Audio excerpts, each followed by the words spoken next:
So Keep it inside 3 hours? no, I don't think I can. We are rolling. You want me to intro it or you want to intro it? Why don't you intro? Coming in hot. What's up, guys?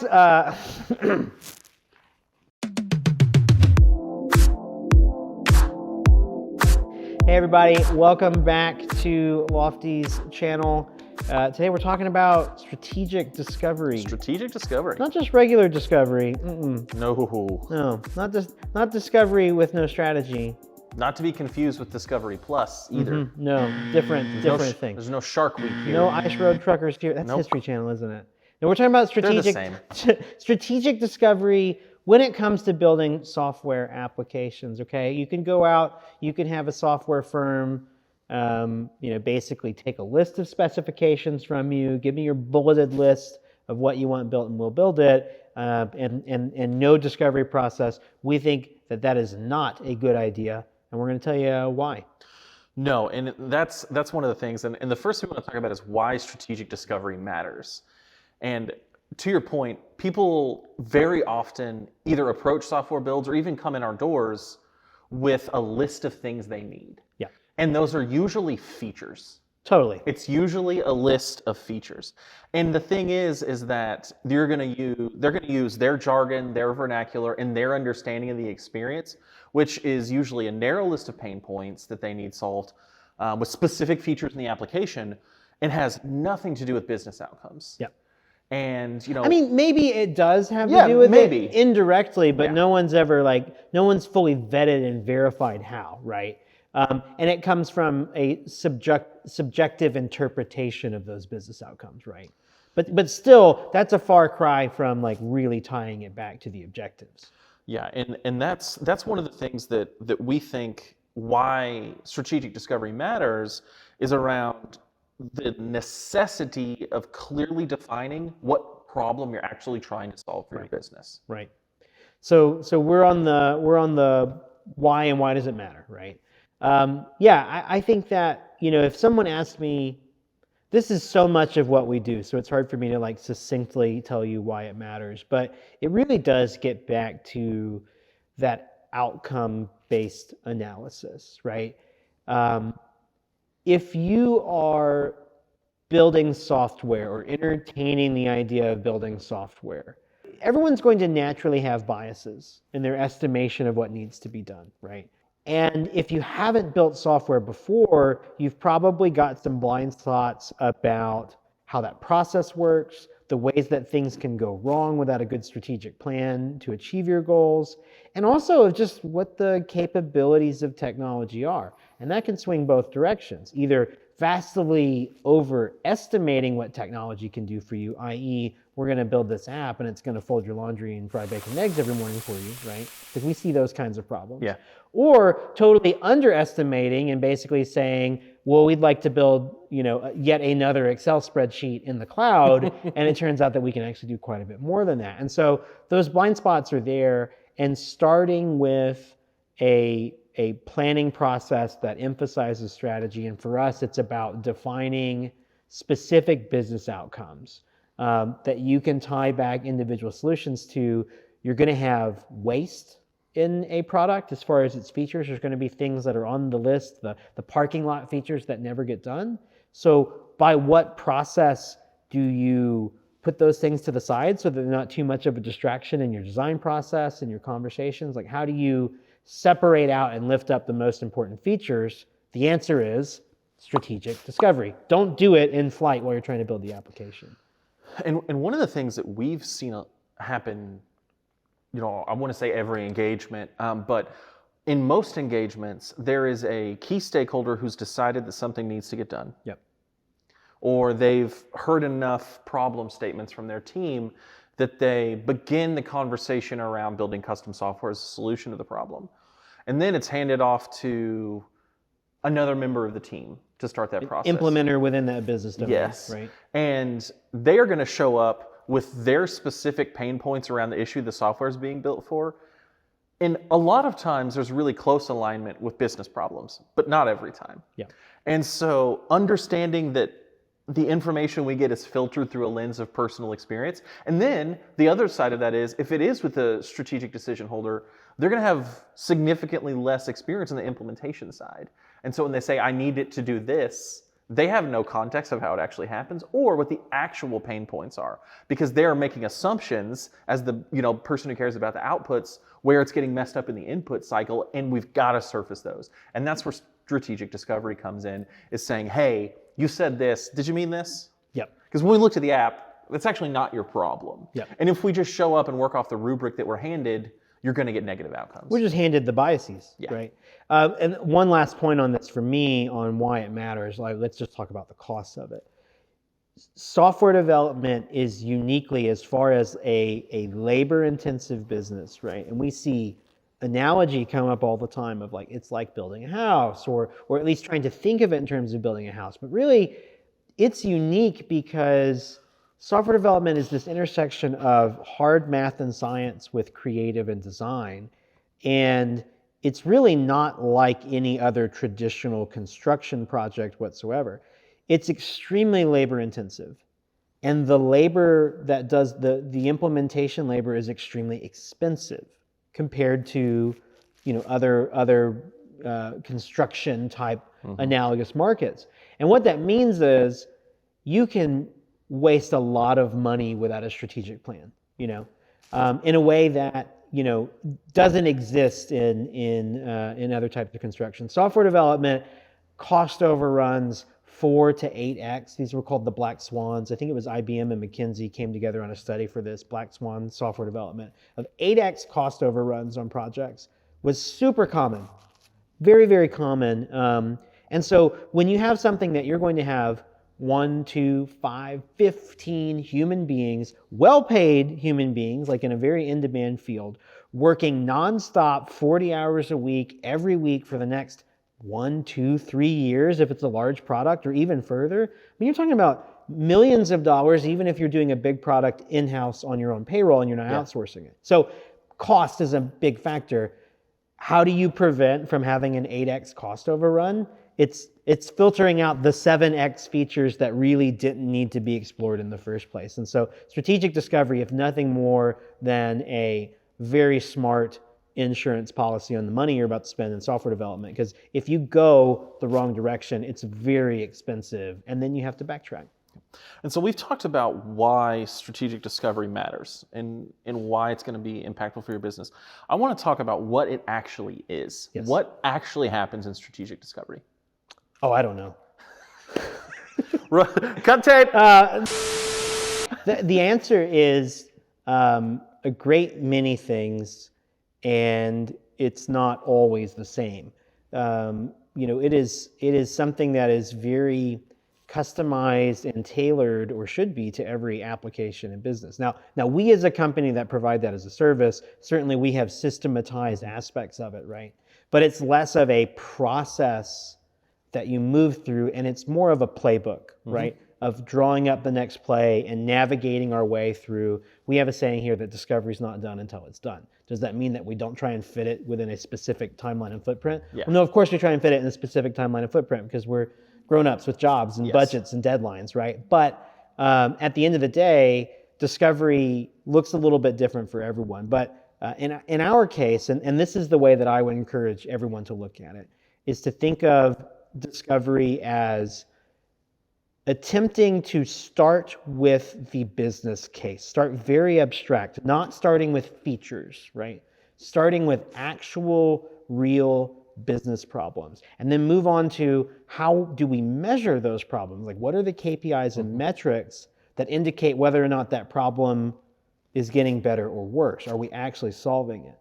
And only then come up with solutions that are tied back to real problems that you've identified, that you can actually measure whether or not the solution you're implementing is making headway against that product through some sort of metric or KPI. So this is like solution-based problem-based feature planning, as opposed to solution-based, which is, wouldn't it be cool if? Yeah. Right? I'll have this idea for an app. We saw another app that does that. That's a great place for inspiration. But if you can't tie it back to an actual problem, it's a solution in search of a problem. So some sort of problem-based ideation about solutions and having a game plan to measure it. That ability to measure it, well, that lets you form hypotheses. It lets you form experiments. It lets you score your own delivery? Like, are we actually being successful? And that's good because it's not that it removes feeling, but one of the things we've experienced is that it removes the ability for someone to get really emotional when talking about something and for it to override the discussion. Right. Because we've all experienced pain points, and that's one of the neat things about involving a broader team in some ignitions in discovery sessions like we've been doing recently with some of our strategic discovery clients, is that everyone's got a really different experience with the pain points in a business problem. Yeah. And sometimes they don't have the same vocabulary to use to describe it. And so you can end up with cards all over the board of people discussing their individual pain points, which they are immediately going to relate to what they think the solution is. Yeah. And you end up with a board cluttered, and it's really just one or two business problems. And so many teams don't have that crosstalk or an appropriate crosstalk to be able to get to that point internally. And so that's one of the places that I think it's really neat to see in strategic discovery is helping people realize that they're probably only dealing with a couple problems. So here's a tangible example. This just happened, like maybe within the last 2 weeks for us. Yeah. Is that we had someone very knowledgeable on the client side about the business and about the company's challenges come to us. We're working with them to figure out how to build some internal software that complements some licensed software product that they're using elsewhere. And it's not their current system's not performing well. Hence, we're going to go change it. But a statement was made that like had the best intents in the world, which was, if we don't get rid of that other software XYZ completely, then we're not solving any of our problems.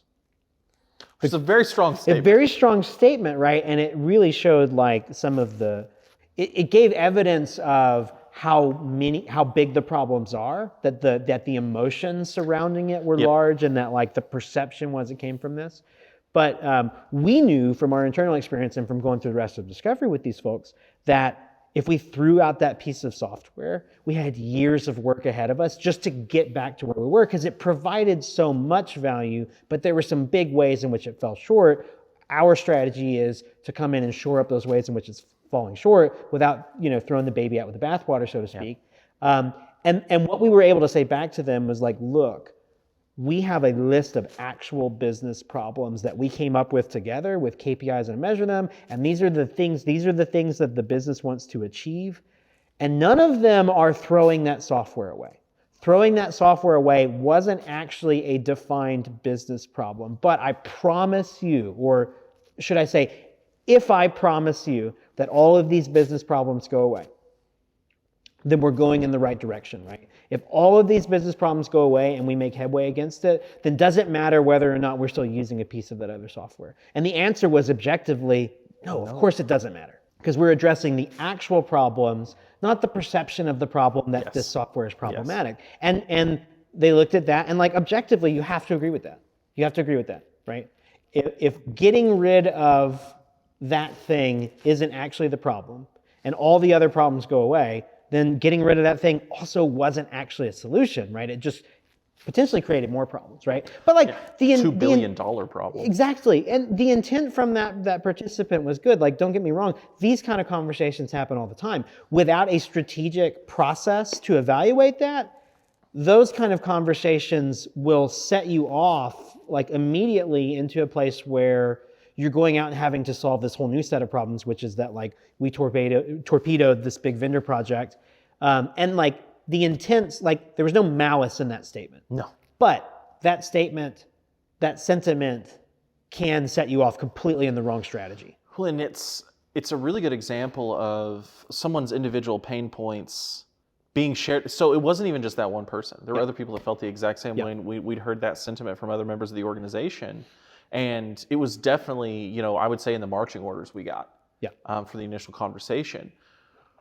But that really highlights, and we'll talk about how you guys can successfully run some of these programs internally with your own teams. Yeah. But this is a highlight of a really good reason to have an external partner that you go to for strategic discovery. Is because we were able to hear that without any baggage of their internal processes, and say, what I hear is this is a problem for you, But it's not the problem you think it is, because we didn't show up to that meeting with any of the baggage, and everyone else who heard that sentiment just nodded their head. Yeah. From implementers all the way up to key decision makers and stakeholders. Yeah. They just nodded their head and were like, absolutely. But we could hear that statement without any of the baggage and know, okay, this is what it actually means. Yeah. But no decision makers and stakeholders ever said, we have a major business problem. I sat down with the CFO and we looked at the P&L, we looked at the balance sheet, and that app's got to go. Yes. Right. Like that's not actually a business problem, right? No, it's not. You could have a business problem that was image. You could have a business problem that was communication. Yeah. You could have a business problem that was implementation. You can have a business problem that is customer adoption or friction, right? Yes. Those were all real problems. Yes. Cool. What if we make all those problems go away?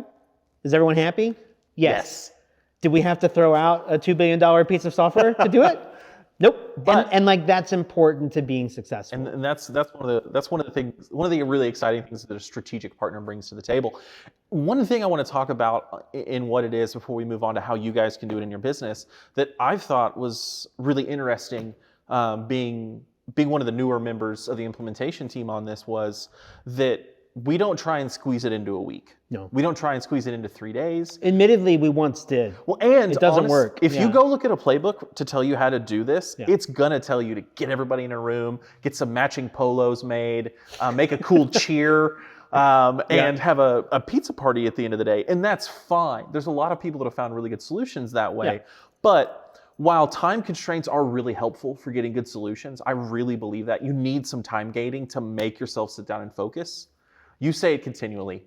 You can't make people have their best ideas. Yeah, everyone's got to have their best idea before 4 o'clock, because that's when we're going out for happy hour. It's just not how it works. Yeah, it doesn't work that way. And I think this comes from Google Ventures design sprints and the book Design Sprint, if you've read it, which is this notion of how Google internally and things through Google Ventures go through these ideation sessions that last a week long. Here's the thing that people miss about that, is that they do hundreds of those before they embark on building a product. So yes, the idea here is like come up with a hypothesis, get some people in the room, test it, and do the whole process really rapidly about a very narrow thing. But then you're expected for that to not go well, or you to not find the right thing, or maybe you find, okay, cool, we found one piece of the solution. So that's one approach to it. But that's a process that, it's a really good process, and we took some inspiration from it. Absolutely. Like the overall structure of what we do definitely borrows from all of those elements. But we're working with outside firms, and if you're not a software company that has entire product teams whose whole job is to come up with new product feature ideas all day, every day, all year, if you are an operating business that has to go operate the business in addition to some of this R&D, it just doesn't get to work that way. No. It's not this sort of iteration isn't a function of your whole team. So for us, we definitely have to look at that. It takes as long as it takes, and it always takes at least 6 weeks. Yes. Right? It takes a long time. I mean, that's what you should be thinking in time scale of months, weeks, not days, and maybe months, not weeks.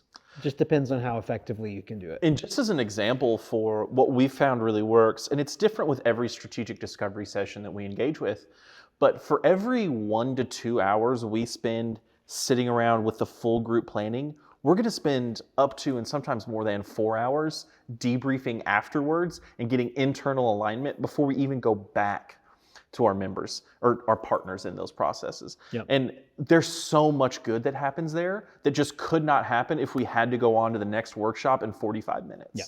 Because there's so much, like with the example we gave earlier, where the client says one thing or our discovery partner says one thing, and even us on the outside without any baggage and a lot of experience doing these, we hear 5 different things. Yeah. And then we have to internally download and say, well, with this piece of information, synthesizing with this piece of information, I think what we're trying to get is this. And then we can surface it back to the client and have them confirm or deny. And you just don't have the ability to do that if you've got to turn around and get to another workshop. Yeah, 100%. I don't want to say I'm proud, but I think it's definitely one of the best reasons to move strategic discovery into a more appropriate cadence where it can take as long as it needs to take. Absolutely, right. Taking the right amount of time, again, forcing everyone to have their best ideas on time box doesn't work. Now, did you have another point you want to make? No. Okay. I'm now, ready. Thinking about how you guys would package that up and take it back into your teams. We want to talk about things that we found to be successful that we think you guys could implement on your teams, Yep. and how you guys could promote some intrapreneurship instead of entrepreneurship. That's a really exciting thing, and you'll notice that there's a lot of companies who are, this is really buzzwordy, but the idea is that you're equipping your internal people to solve your business problems with some out-of-the-box thinking and maybe some out-of-the-box tools. Yeah. One of the first things that I would recommend is it's a very brief read. It's a book called The Workshopper's Playbook. And there's a agency out of Europe called AJ Smart, I believe is the name of it. And it's the name of the firm. They wrote a book called The Workshopper's Playbook. They are, I believe they were a design, maybe digital product, maybe they went all the way in software, but very design heavy agency that got so good at strategic workshops that now they pretty much just sell strategic workshops to clients and other agencies about building better workshops, right? So they just really found success with that. And for them, they said, we can be as successful as a company going and equip people to do this. And so that's really great. They have a book called The Workshopper's Playbook. It's about a 50-page sort of ebook you can go get from their website. And it lays out a framework called the 4 C's framework. And I always forget what the 4 C's are. So I won't try to enumerate it here. Aren't there 7 C's? No, there's yes. Well, unless you count like the, never mind. I was going to try to roll with that. There are 7 C's. There's the Caspian Sea. There's the Baltic Sea. Let's name them. Okay, let's get there. So I don't even know if those are part of the 7 C's. The 4 C's, the 4 C's aren't important. What's important is this idea of expanding and contracting with your decision making and ideating. So this framework basically says, go broad, collect as much information as possible. Collect is definitely one of the C's, right? And then there's some form of contraction amongst that, which is where you go and you take a democratic process and you vote, right? Here's everything. Now everyone vote on what the most important things, and you constrain folks by saying, you only get so many votes, right? So everything doesn't get to be at the top of the mountain. You have to have peaks and valleys. And so everyone gets all their ideas out and gets heard, and then you get some sort of, I think one of the C's is consensus. Consensus on bringing that back together. And you can do that for identifying what your problems are. And then you can go do the same thing with what solutions against those individual problems are. But this notion of expanding the ideas and then narrowing it down, and then basically everyone coming to an agreement that these are the top things, right? So that's number one. I think there's more you can do with that, but I'll give you a chance to say ideas that you have. So broadly, go read that book, right? And they'll give you the full framework. But it's this idea of collecting as much information as possible, but not just brainstorming for the sake of brainstorming. You must then constrict that down to the most important things. And I think that's a really good point. And we've structured a lot of our discovery engagements around that kind of start big and hone philosophy. Yeah. And we call it phase 1 and phase 2 of ignition. And in phase 1, we spend a lot of our time just surfacing everything. Big stuff. We do a lean canvas. We do like just major road mapping, ideating sessions. And that's a really good point too. If you guys are looking at a place to start with you and your team, and maybe you don't have any implementers on there, go find a lean canvas. Yeah. Go find a lean canvas, do the exercise together with your team. You're going to be so much more equipped to understand if you're ready to engage an outside firm or if this is something you guys can ideate on internally. The thing about lean canvas is that it's a business model canvas, but it's really easy to pivot it towards like a software project specifically, right? Yes. You're still talking about, you're thinking less about customers and more about users, though users and customers may be synonymous. It depends on the product, and maybe there are some users who aren't customers, et cetera, but the idea is still the same. Who are early adopters? Who are the first people that are going to log into this app? Not the first people who are going to transact with this company. But like, you can look at every panel of the lean canvas and take a product approach to that. And it really, really helps to get the big picture together. And one of the reasons I really like it is we've talked about democracy in the process a lot, and how it's really, really good when you're at the top of the process to have an open, I don't want to say permissive, but encouraging environment for the people, not just stakeholders, not just implementers, but for everybody to get there and say, here's what I think the problem is. Here's where my pain points are, and surface them all and get to it. And then you come back and you can say, okay, we've got it. We've got a really big net. We got a lot of stuff in here. Now we got to stack order rank them. That stacking and ranking is what's important, right? Like of coming through and saying like we got so much, but now we've really got to put the work together, put it in order. And something that is, there's a counterpoint to this, okay? Which is that we like for this to be a democratic process. It's good.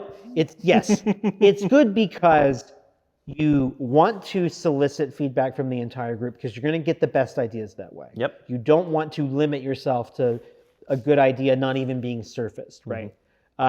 It's good to have that to be a democratic process because as a group communally decide what you're actually going to focus in on, which might not be your idea, you still have consensus and people had a voice in it and they feel a shared accountability and that they were considered. Counterpoint.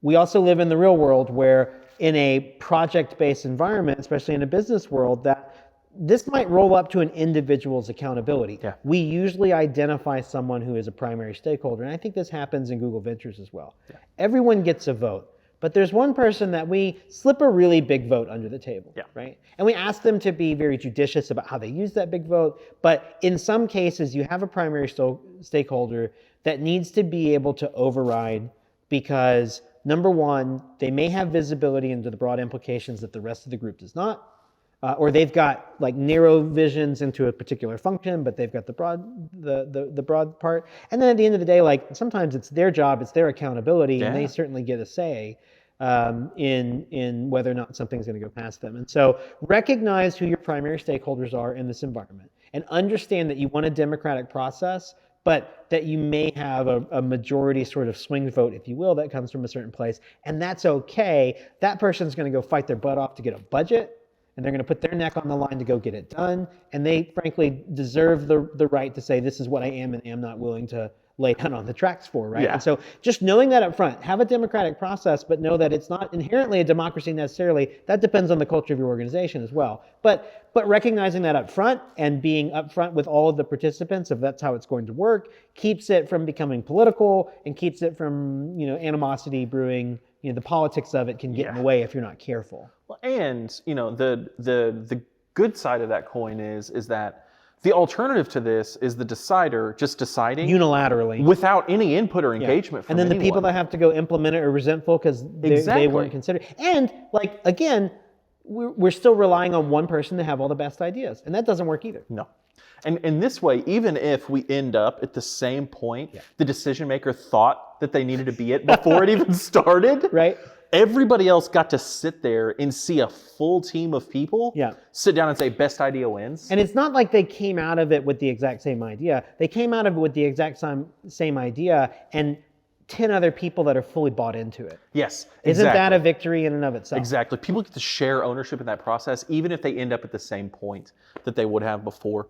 And so we've surfaced a couple things that are really good ideas for you guys to start with when you're working on this internally. Lean Canvas. I think product roadmap is a really good one too. Yep. I think that'd be the first one that I'd say after Lean Canvas is find you guys a roadmap template. Yeah. And just go through that process with the stuff you pull out of Lean Canvas and sit down and do it. We like to make people think about what do you want tomorrow, what do you want in 6 months, what do you want in a year, and what do you want 5 years from now when we're all driving Ferraris and we've achieved the dream. It's the sort of the lottery scenario of we're successful beyond our wildest dreams. What does that look like? Because that gives you a place to plot a course towards this aspirational success and lets people explore what could we do with no constraints whatsoever, which is really good for casting a vision for a product, but it's not really good for coming up with the strategic goals for what you need next week. No. So you have a place to discuss that and then park it, use it as a North Star to keep the ship somewhat pointed in the right direction, but still make a plan that isn't purely aspirational. Well, in one interaction we've had recently with a strategic discovery client, that aspirational goal was really foundational in helping us decide how we built the MVP. Yeah. Because we are building the MVP with a wink and a nod towards the ultimate goal, which was going to require significantly broader architecture that we might not have started with. Sure. We might have coded ourselves into a corner had we not considered We might have that. built our own technical debt that we had to solve in 2 years. Yeah. And so understanding that even if none of those points make it into the MVP on that roadmap, that long-term vision is incredibly important for at least having an eye towards the future if we all get those champagne problems. Yep. And so, I think Lean Canvas, a product roadmap, forming experiments and hypotheses. We talked about that kind of early on, and you can test those with Talking to people, customer interviews. Yeah, customer interviews is another great one. And then try and move all of your thinking away from solutions to business problems. Yes. Because it's so easy to sit down and say, if I only had this, if I only had this, if I only had this, and just try, and we do it too, right? Yep. We've done this hundreds of times now, and we sit down and throw out solutions a lot, and we have to check ourselves internally even. But try and stay focused on business problems, and you will get to the solutions you need. Yeah, I think those are the key ones, right? Those are the types of sessions. Like think of those as venues. A lean canvas venue, a road mapping venue, customer interview venue. Think of those as venues, and like the sort of formula of what the conversation's about, and then think of the mechanism for navigating that conversation using that 4Cs framework. Go read the Workshopper's Playbook and say, okay, within a lean canvas, we've got some disagreements. Let's go broad, and then let's vote and contract. And so use that mechanism in each of those venues to encourage all of the ideas to come out, but then force everyone to come to a consensus on what we're actually going to take action on the next steps. And you'll be surprised at how quickly that can stitch together a really solid strategy. And even if you can't get to the next best solution for your problem, the internal discussions you guys have as a team are going to surface real pain points and issues that your business is going to be able to address. We've done discoveries with clients before that we didn't build a product after, and I honestly, this is a real statement, no one has ever come out of that situation and not been really thankful, right? And so even if the process of going through this yields, we're not going to, there's a better solution to this than the original idea or building the product that we want. Well, remember what I said about spending 8 times as much as you thought you would and going the wrong direction? Pretty cheap insurance policy, right? To get in and do a strategic plan first and find that out. And then once you get really good at that, do it again. Yeah. Do it again. Go solve the next problem. Go find a different problem. Kick something out the side. Like, this was the wrong thing. Remember that one business problem that we talked about? There might be something there. It's time to revisit that. And just getting really good at this methodology of thinking, I can't see that being bad for any business, no matter who you are. No, and to help, because one of the easiest things to do is for frontline implementers to get stuck in their problem set and not understand that they are part of even in a healthy organization, they are part of something bigger than themselves that's probably addressing more issues than just what they're experiencing at their desk. Yeah. And so helping people and helping key decision makers see what, instead of a filtered version through HR of what your actual implementers are stressing over, being able to see their actual day-to-day pain points, even if you don't come to a solution that is, we built new software X or we did this new process, just getting that shared experience from implementers, middle management, and leadership is going to benefit your business significantly. Now, guys, please let us know in the comments if you have any great ideas or there's anything that you've experienced in discovery that's just blown everybody's socks off, or you could give us any tips and tricks. We'd be happy to hear those and share them with everybody. But also, if you're sitting there going, what are they talking about? I don't understand. Congratulations for making it this far. Yeah, you deserve a gold YouTube star. Congrats. You can add that to your profile picture if you feel like. We're here for you. We got you. We've done countless discovery sessions, and like Casey said, the answer isn't always custom software. Sometimes the answer is no software at all. Right. Sometimes the answer is we might not ever build anything. We have to go back to the drawing board entirely. And sometimes the answer is, thanks for helping us realize we didn't need to solve that problem. Let's go start a new project. Let's go find a new problem to solve. And so get in touch, message us. Our contact information will be here. We'd love to have conversation with you guys about what you think you might be able to solve through some strategic discovery, and we can share some information with you and some of our wins and see if maybe we'd be a good fit. Yeah, and check out in the video description below. We'll make some links to some of these different systems and tools as well. But yeah, thanks a lot. Thanks everybody for watching, and we'll catch you next time. See you guys.